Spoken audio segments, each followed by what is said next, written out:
Hello and welcome to another episode of The Average EV. Today I'm going to be showing you all how to set up and use the Veepeak OBDCheck BLE Bluetooth OBD scanner, as well as how to connect it to Car Scanner Pro.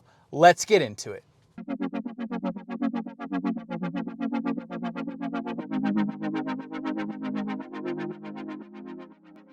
So I was never planning on making this video, but I've had so many people ask me how to do it, which one I use, what app do I use. So I'm gonna give a extensive tutorial on how to do it. I am gonna have to do everything on the phone separately because I don't have two recording devices. So just be aware that that's not happening in real time, but I will explain it and I'll overlay it as I talk about it. So here it is. It's the OBDCheck BLE made by Veepeak. They also have the BLE Plus. You can get either, but I've had no issues with just the regular BLE. It has this port for the OBD and it goes underneath of your dashboard. So what I'm going to do really quick is I'm going to step out. I'm going to show you where it is on our Volkswagen ID4. If you have a different vehicle, it should be in a similar location. Some are harder to find than others. All right, here's my dirty floor with no floor mat. But anyways, when you come under here, there it is. And then all you have to do is plug it in right there. And then the first thing you'll notice is it is showing blue, which means that it is receiving power. So now we can go to the next step of setting this up. So everything here is going to be for iPhone. You go to the App Store and find Car Scanner ELM OBD2. Go ahead and download that app.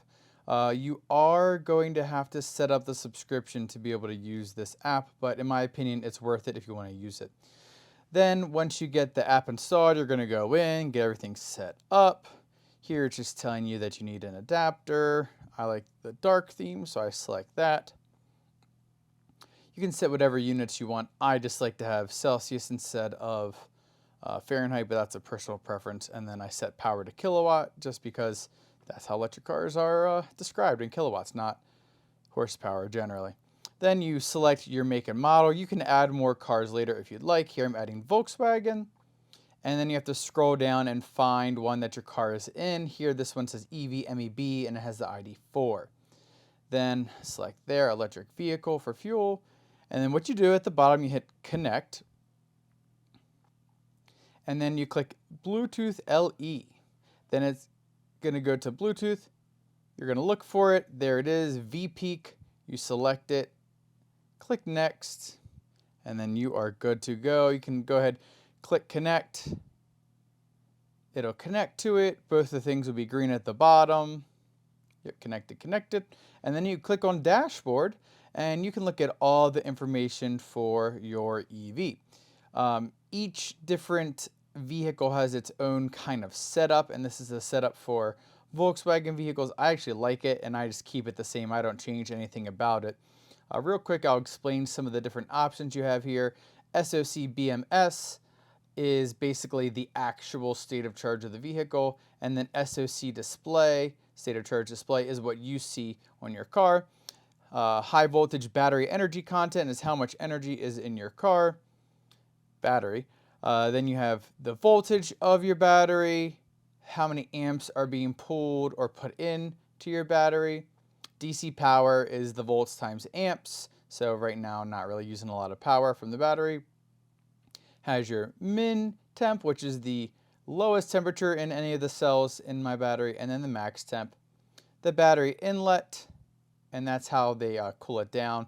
You'll actually see that if you have it plugged in while you're charging or driving, you'll see that number either be higher or lower than the battery pack. It shows your 12 volt information, dynamic limit discharging, and then dynamic limit charging. That's how I know what my ID4 requests. Now, not every vehicle has that option, but the ID4 does, which is really nice. And that's how I'm able to test chargers and make sure it's working, or if it's my car. And then the 12 volt battery state of charge, the PTC heater battery, that's just how much energy is being pulled for that heater, and then any auxiliary consumers. So again, really useful. if you want to know the inner workings of your electric vehicle, or if you want to hook it up maybe to something like a better route planner. All right, everybody. So hopefully you were able to see how to get that set up there in your phone. I only have an iPhone, so that's all I can show, but I would imagine it's similar to Android. If anybody out there watching this video has Android and wants to put any of their input down below, that would be incredible to kind of help enrich my video a little bit. So before I sign off here, just want to go over a couple things about why I use the OBD.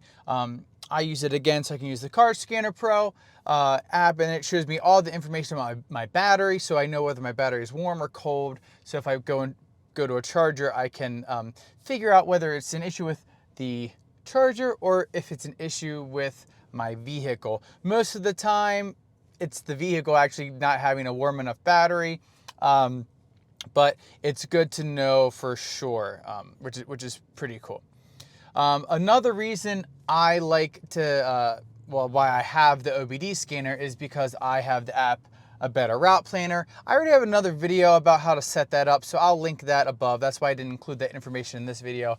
But basically, it allows A Better Route Planner to know your state of charge, how quick you're using all of your energy in your battery. That way it can give you the best route possible and the most efficient traveling, which is super cool. So again, that's all I have today here with the Veepeak OBDCheck BLE and getting that set up on the Car Scanner Pro app. If you have any questions, please be sure to leave them down below. As always, please remember to give a like, a subscribe, hit the notification bell, and I will catch you all next time.